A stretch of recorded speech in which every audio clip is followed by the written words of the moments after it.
Hello and welcome to another video from the Silver Citizen. Remember, if you like what you see, hit the like, hit the subscribe, hit the bell so you never miss a video, and hit the share button, get the word out. Alright, let's get into it. At the time of me making this recording, obviously it's going to take time to upload to YouTube, but at the time of me making this recording, it's just broke on Sky Sports News that Man City signed Borussia Dortmund defender Manuel Akanji for £16.7 million. Now, this is going to be like a Sergio Gomez deal where I'm going to have to talk about him once I've made an opinion, once I've seen him a couple of times, or maybe later on in the year, maybe at the end of the season I'll give a video about him as a player. Once I've got an opinion, because yes, I watched Borussia Dortmund play a few times last year. I watched him because Erling Haaland and Jude Bellingham, to be honest with you. They were the two players at Borussia Dortmund that I was hoping we'd bring into our club. Erling Haaland had hoped anyway. But Jude Bellingham, because although I wanted it, although I had a minuscule of hope, I never actually expected, deep down, that either Lavia, McAtee or Palmer would break into the first team. And I thought, well, Jude Bellingham is a good player. When you're a checkbook club, you can go and buy someone. Do I think talent-wise he's better than McAtee, Palmer or Lavia? No. Do I think he's got more potential than them? No. But he's got more experience and he would cost more money than someone that's already at the club and come through your academy. Except for Lavia's case, we bought him from Belgium, but it was minuscule payments in the grand scheme of what you'd be paying for Jude Bellingham. So I was watching it for them. I don't remember watching this fella play. Apparently he played over 30 games for Borussia Dortmund last year. I watched him probably about 9 or 10 times. I don't remember him. I was hoping maybe a picture of him when I heard about it would recollect my memory and be like, oh yeah, I remember him. But no, nothing. I've racked my brain since it broke that City were interested in him as to whether I had an opinion on what I thought of him from what I've seen in the Borussia Dortmund games, and I can't remember him. For the life of me, I can't remember him. So I'll have to do a video later on.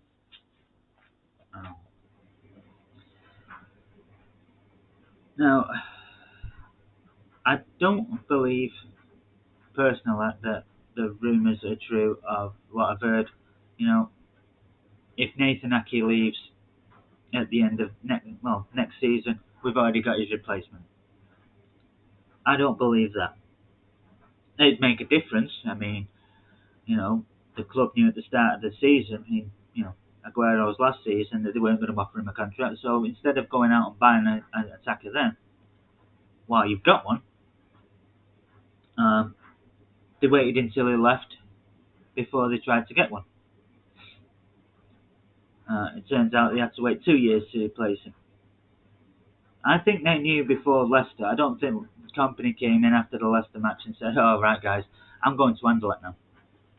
I've just scored the best goal I'm going to score at this club. Now is the perfect time for me to just fuck off and go to handle it. I don't think that. I think they had ample opportunity and ample time to know that Vincent Kompany was going to be going at the end of the season and they could go and get their replacement. They didn't. They waited until Laporte got injured. It messed up our defence.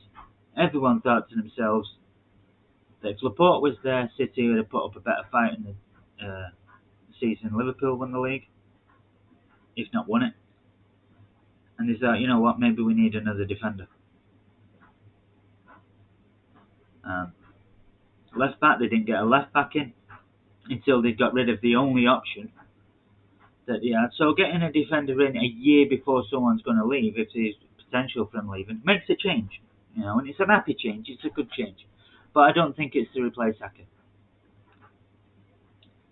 I'd be quite happy if it was Ake to go over to left back and fight out with Gomez. I would say Joshua Wilson-Esbrand, but we don't really give kids a chance. We give them a few game time, bring up the price tag a little bit more, so when we get rid of them, we can feel like we've got more money than we would have got without them. The few games they played. I think it's there to replace John Stones. I hope I'm wrong, hand on heart, I seriously hope I'm wrong. But City have apparently got contracts that have been agreed with their agent and everything else, and everything's happy-go-lucky with Phil Foden. Depending on what you hear, it's either 250 or 300,000 pound a week, or somewhere in the region of that. Some reports say 5 years, some reports say 6. Gundogan, an extra 2 or 3 years, depending on who you listen to. But they haven't actually been put in front of the players. They haven't been put in front of the players, in my opinion, because they're not vaccinated. It's the reason they didn't go to America on the pre-season, so it's the reason John Stones didn't go to America and they went to Croatia with the under-23s or under-21s. So if you play a side in the Champions League in Croatia, you can obviously go there, because they wouldn't have been allowed into the country otherwise. You can go to Spain, otherwise they wouldn't have been allowed to go over there and play against both Madrid sides last year. You'd be able to go to France, otherwise they wouldn't have been able to play against Paris Saint-Germain. Germany for Leipzig. Portugal for Sporting Lisbon. Croatia, pre-season. They can obviously play in England if they're not vaccinated, because they are doing. The only thing they can't do is go to America on a pre-season tour.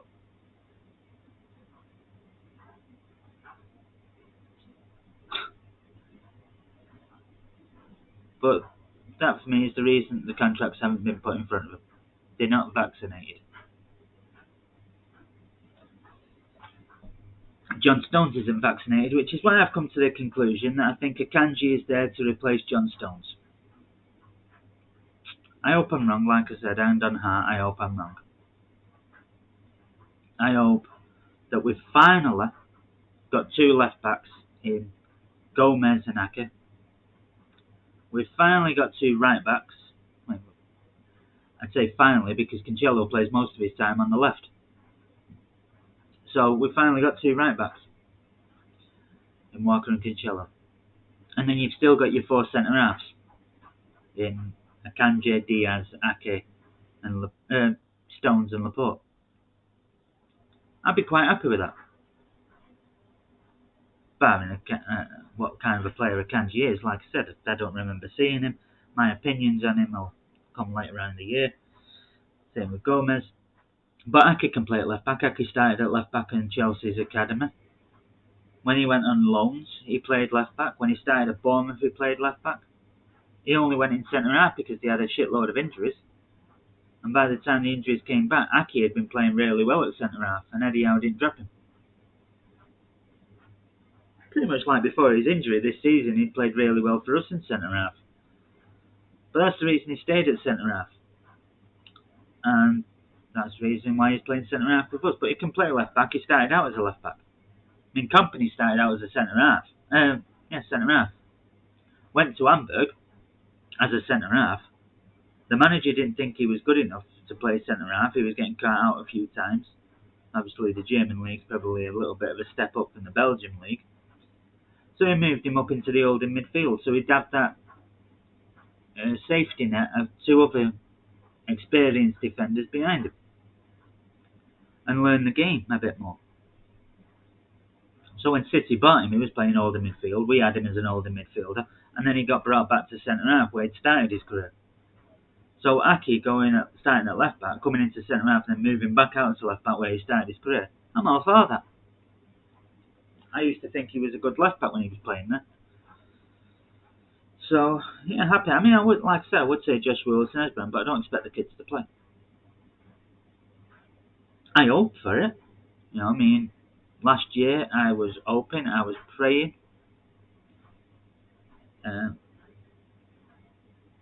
That McAtee, Delap, Palmer, Lavia would all get game time. Pep said, see how generous I am next year when I've got 5 subs.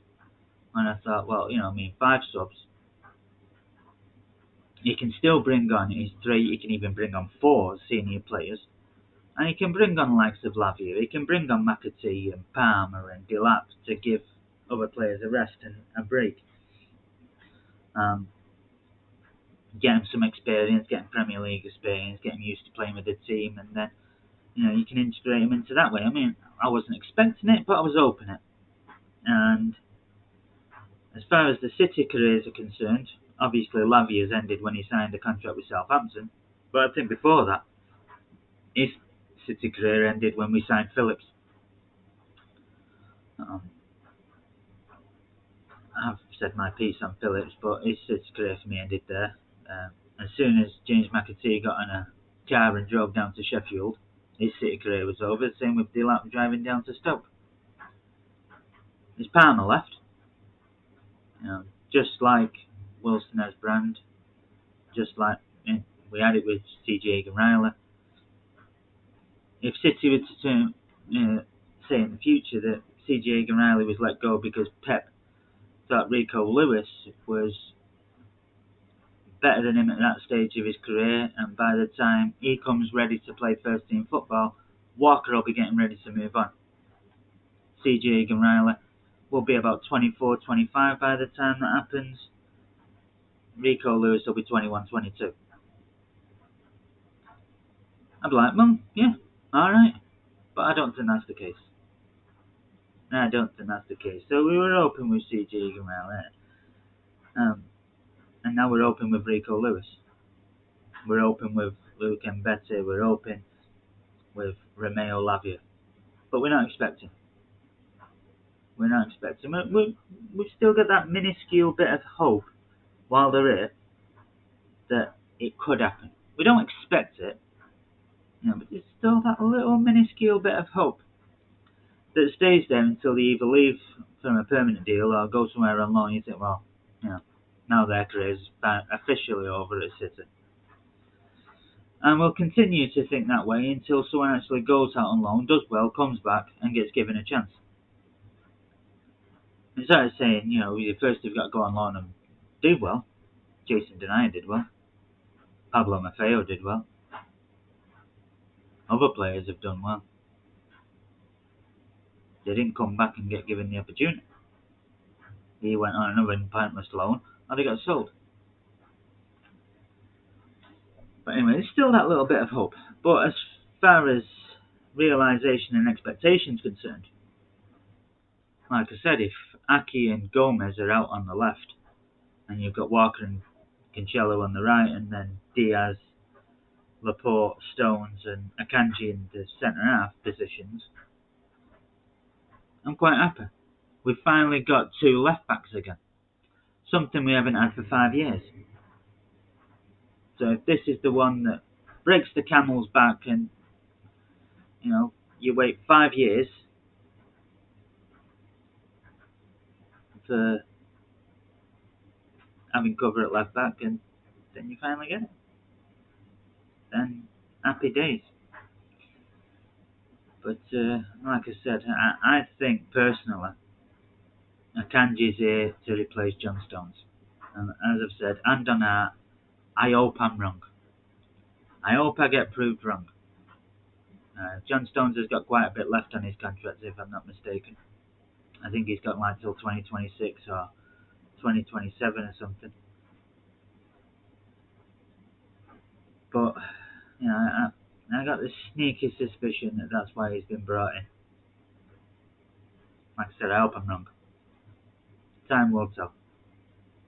Time will tell. At least this year we've got John Stones. He's not going anywhere, neither's Gundogan. Neither's Foden this year, and thank God neither's Bernardo Silva. But in terms of what I think of him as a player, you'll get that video later in the year when I've got an opinion on him. Like I said, I can't remember him. But tomorrow morning, once the transfer window is officially closed, and I know there's nobody else leaving the club, and nobody else has left the club, then I'll do a few videos on the outgoings.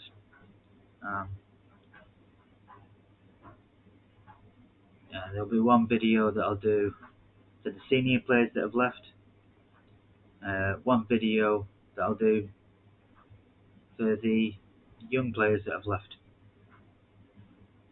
Well, I'll talk about the ones that I hoped would have stayed and the ones that don't bother me if they left. Uh, and I'll give my mark on the overall transfer window. But until then, adios, amigos.